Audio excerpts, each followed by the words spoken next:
This is session 4 of the devotion that I've been taking you through, and we're talking about leadership development from Joseph, the lessons that you can learn from Joseph's life.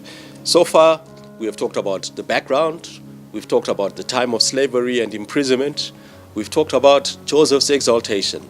Today, we're going to be talking about the area of stewardship.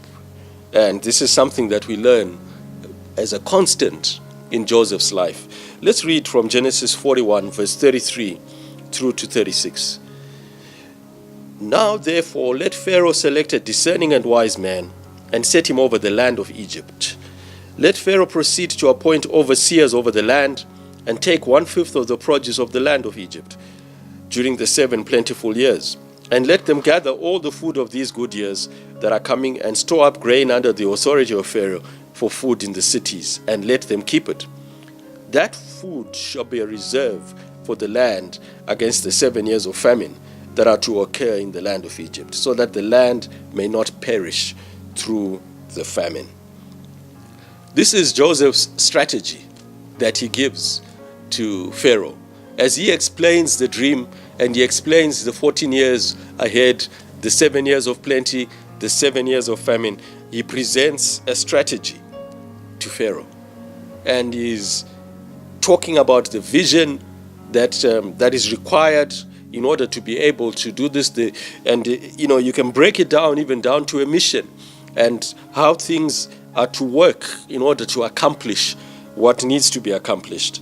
So Joseph was a man who we can see was a steward leader.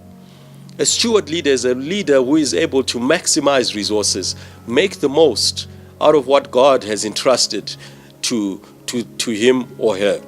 And in Joseph's situation, we see that wherever he was given stewardship, or he was given charge over everything in the environment in which he was. Whether he was with his family, whether he was with Potiphar, whether he was in prison, whether he was with Pharaoh, the end result is the same. He is the one who is given responsibility to look after the resources and to maximize the resources in that environment, to take charge. Why was it like that? It's because there were some things that we see in terms of how Joseph handles the things that are entrusted to him. There are things, as I look at this portion of scriptures particularly, I see Joseph actually presenting a system to Pharaoh. A systems thinking, it has 3 things that we need to understand. Systems are based on values, common values. The value that they had, or the value that Joseph presented, was that Egypt would not go hungry. So this was the common value that he then presented. Then he presented a structure, and he says, this is how we can do it. Find capable people. Find a capable person to lead this organization, and put under him different ones who can be able to handle this. And then he found, and then they are individuals. So a system has common values, it has structures, and then it has individuals within those structures. When you get those 3 things right, you'll find that whatever organization you're dealing with, or whatever venture you're dealing with, it will work.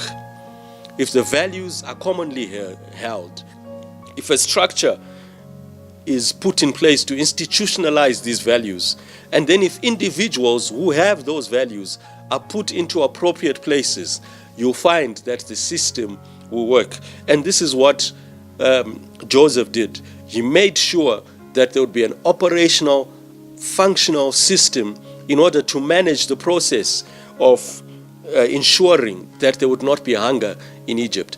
Immediately after Joseph was appointed as the leader, we see him making sure that that plan would come into place.